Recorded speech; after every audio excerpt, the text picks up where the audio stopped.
Hi everyone, welcome back to my YouTube channel. In today's video, I'm gonna answer some questions which came on NGL app. Few of the questions I have already answered on Twitter, but I'm gonna make a detailed video here. I know there are a lot of people who might be having the same questions, so they can get advantage from this video, as well as few questions require a little more explanation, so that's why I'm making this video. Before I move ahead, two things I want to share. First thing is, let me know in the comments how the audio is. I am using new hardware for audio. Second thing, I'm still recovering from my throat infection. So if you feel that I'm speaking too slowly, it's because I'm just, my throat is recovering. So let's start with today's video and first question. How often do you recommend to do speaking engagements in conference? Do you recommend to do conference talks abroad? Once a year in case if I myself spending for these conference. How you found speaking engagement useful for getting good jobs? So thank you for asking this question. Uh, I'm still a speaker, but now I do very less speaking engagements. Uh, so I will start with the last question. How you found speaking engagement useful for getting good jobs? I'm not sure.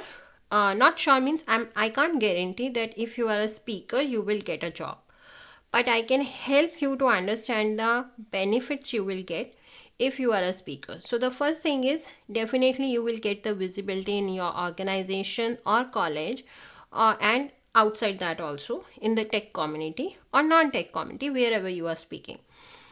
Getting invited for any conference is a very big thing, so you will be getting that validation and visibility.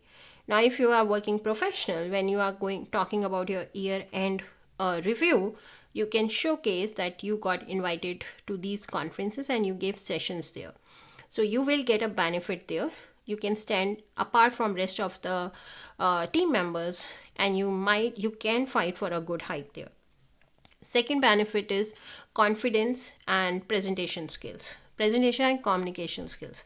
A lot of developers lack in confidence to speak in front of large crowds and also present a complex topic. If you are going at a conference, you are already preparing yourself to come out of that zone, and you will build your own self confidence and improving your communication skills, presentation skills. It is going to help you throughout your career, and not just professionally but personally also. So for you it is going to be a very good thing. Third thing is, you will be standing apart as a SME, subject matter expert. So whichever topic you have selected, whichever domain, you can put yourself out there as SME, subject matter expert, and whenever you are applying for jobs, you can put that these are the talks I have given. So at least you will get an edge there. You will do a lot of networking there. A lot of people keep asking me. I have answered, I think, twice this question: how to do networking. When you are a speaker at a conference, people will know you and they will be doing networking with you. So for you it would be a very added advantage. Now let's talk about the job part. Yes, companies do hire at the conferences.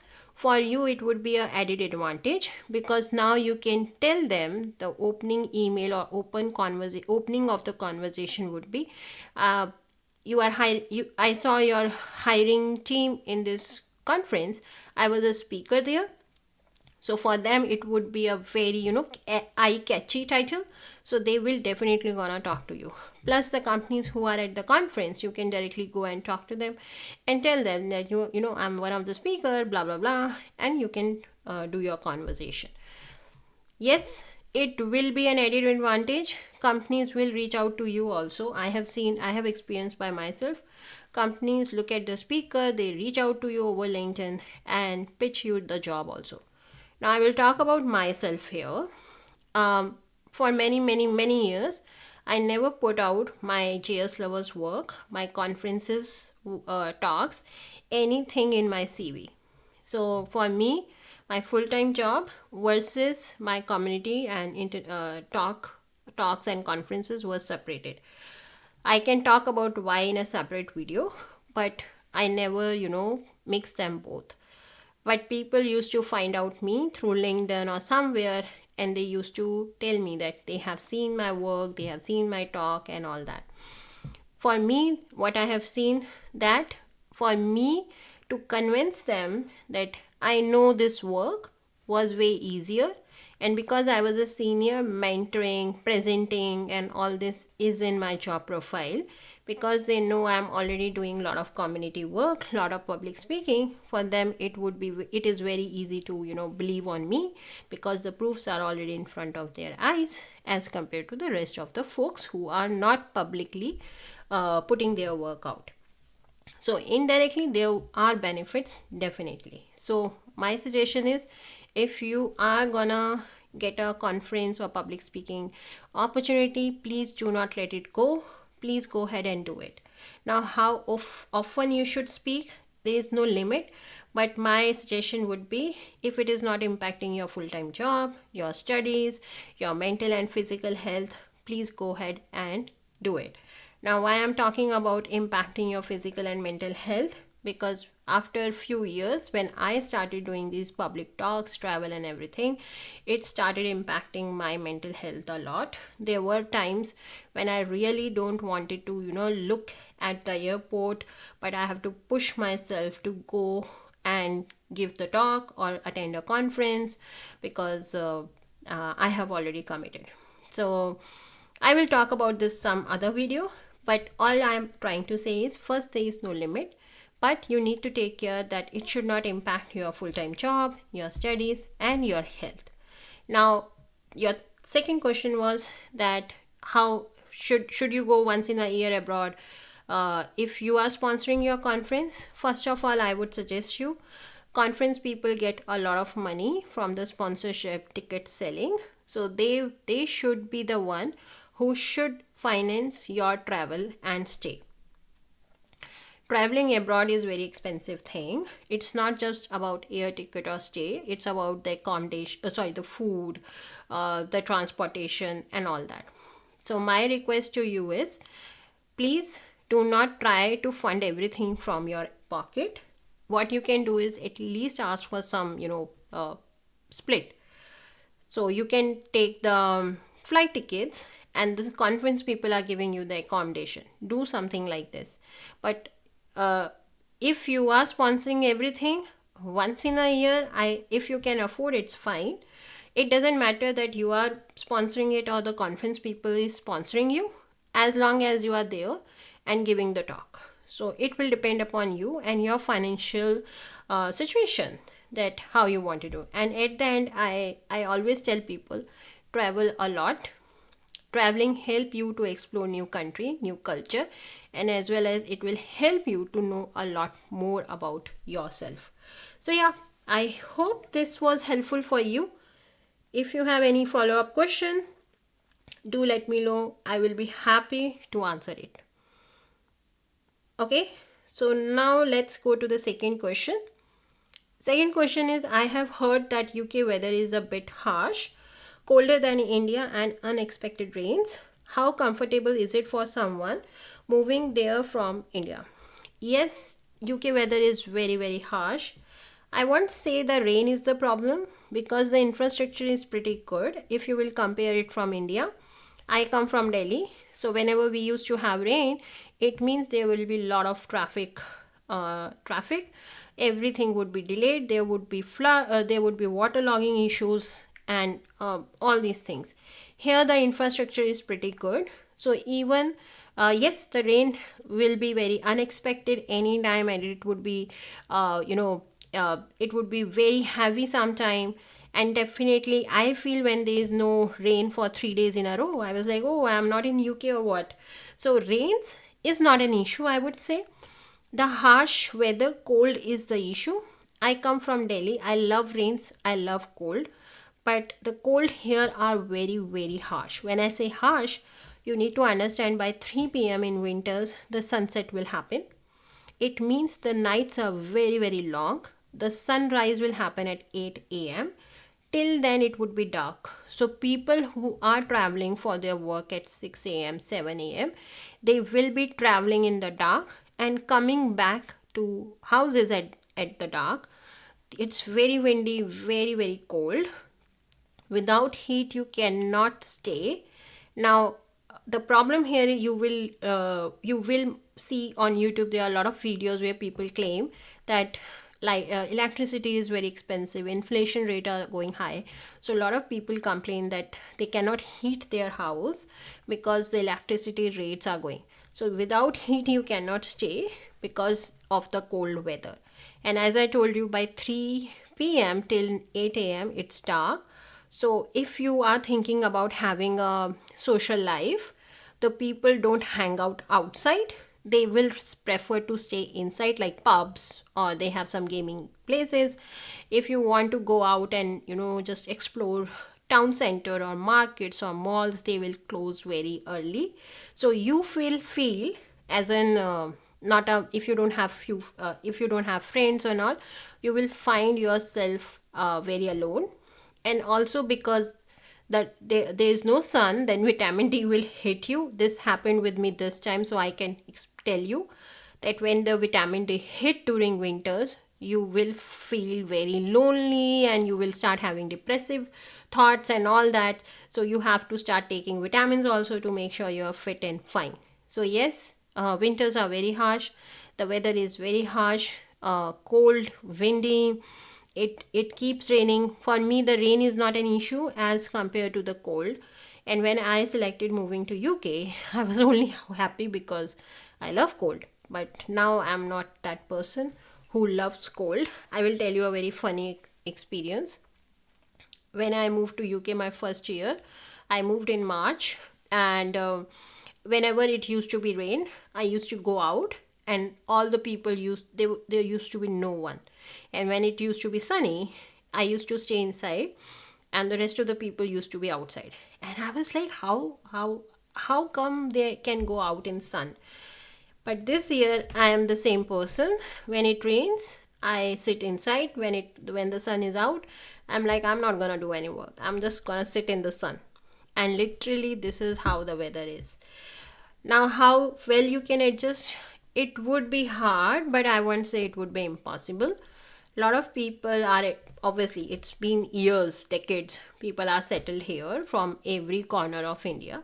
So it is not gonna be hard, or not hard, but I will say it is not gonna be impossible. It will take some time to get adjusted to this kind of weather. So yeah, you have to always be ready with your umbrella. Now it's winter time, so I have to put my scarf, cap, gloves, boots, everything. So I have to carry everything. You never know. And keep an eye on weather. Without weather app you cannot function to know how it's gonna be tomorrow or day after tomorrow or the whole week, how it is gonna be. Okay, so just let me know if you have any follow-up question. I would be happy to help you in that. Okay, so there's a question. Apart from work, how do you like to spend your time? Something within the house or explore outside? Apart from work, I do a lot of things. I am very much into calligraphy and art, so I spend my time in that. In India, I used to study, sorry, not study, I used to read a lot of books, but here I don't. Otherwise, I watch a lot of content on Netflix or OTT basically. If I'm going out, it would be just long drives or grocery shopping. So, this is what I do apart from work: art, drives, Netflix, and chill. Yep, this is about me. You tell me what you do outside your work. Okay, let's move to another question.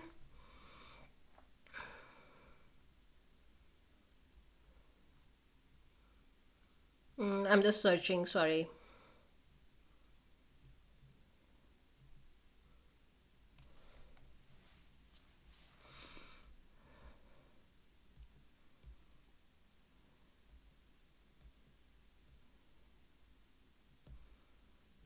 So this is a question came to me, and I actually asked on Twitter because I needed more information. Looking for higher positions to certifications, learn latest tech versus stay safe with the current boring job with reasonable income. Which one makes sense?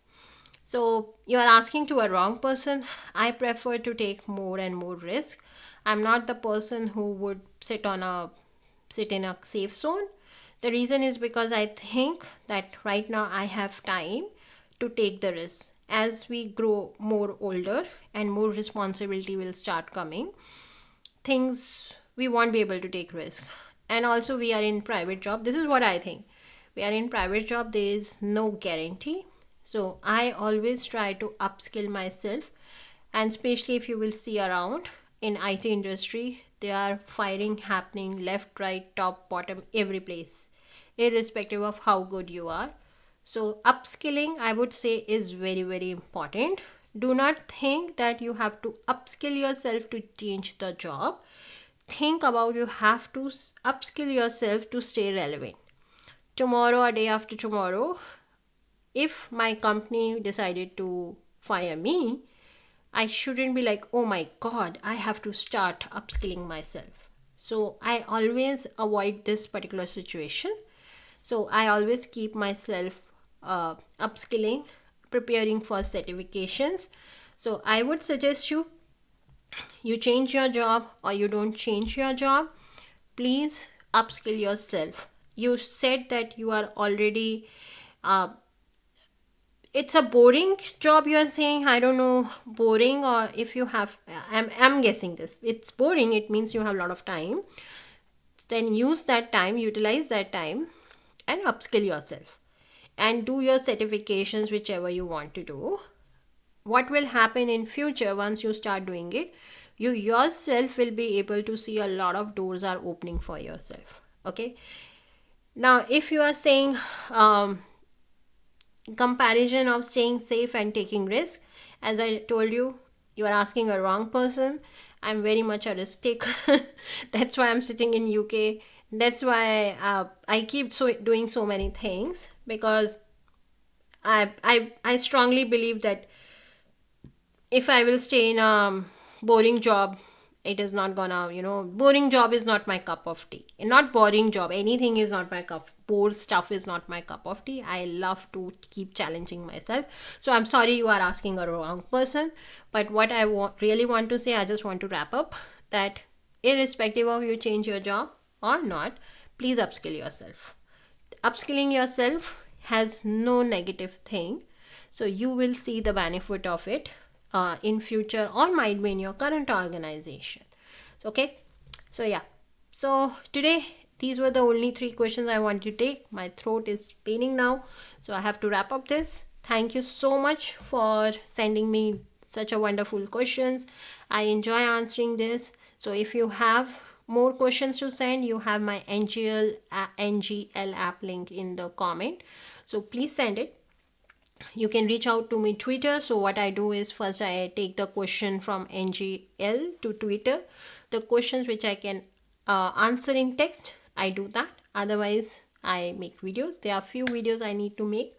I will do it, but till then, you take care. Bye.